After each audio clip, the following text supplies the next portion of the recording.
Atenção! Este vídeo é baseado no seguinte princípio, 2 Pedro 1,20. Nenhuma profecia da Escritura é de particular interpretação. Então hoje nós vamos fazer algo simples, pegar a parábola do rico e do Lázaro e colocar os textos bíblicos lado a lado. Porque no direito, quando existem versões diferentes, você procura provas e evidências, certo? Então vamos fazer o mesmo aqui. Existe uma interpretação muito popular da parábola do rico e do Lázaro, na qual o Lázaro morreu e foi para o seio de Abraão, e o rico morreu e foi imediatamente para um lugar de tormento. E que essa seria uma prova de que os mortos continuam conscientes logo depois da morte. Mas espera, será que é exatamente isso que Jesus estava ensinando? Vamos analisar os fatos. Eclesiastes 9:5 diz que os mortos não sabem de coisa nenhuma.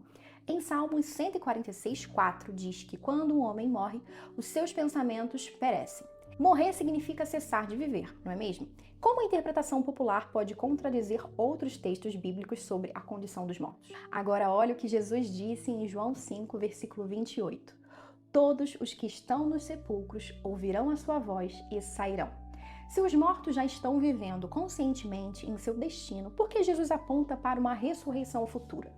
O mesmo Jesus que contou a parábola que muitos interpretam de forma isolada de todo o contexto bíblico, também disse isso. Não esqueçam que quando Lázaro morreu, Jesus disse: Lázaro dorme, vou ressuscitá-lo. Um entendimento puro, genuíno e simples. Paulo chama Cristo de as primícias dos que dormem. E outro versículo diz que ninguém subiu ao céu senão aquele que desceu do céu. Em 1 Coríntios 15, ele ainda fala sobre um acontecimento futuro. Nem todos dormiremos, mas todos seremos transformados. E em Hebreus 11, diz que os fiéis do passado ainda não receberam a promessa. Então, de Abel até o último que morreu há minutos, todos estão dormindo, aguardando para participar da primeira ou da segunda ressurreição.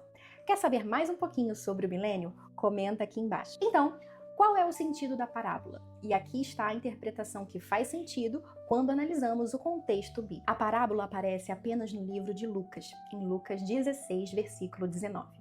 E antes de contá-la, Jesus conta outras 4 parábolas: a ovelha perdida, a moeda perdida, o filho pródigo e o administrador infiel. E então vem a parábola do rico e do Lázaro.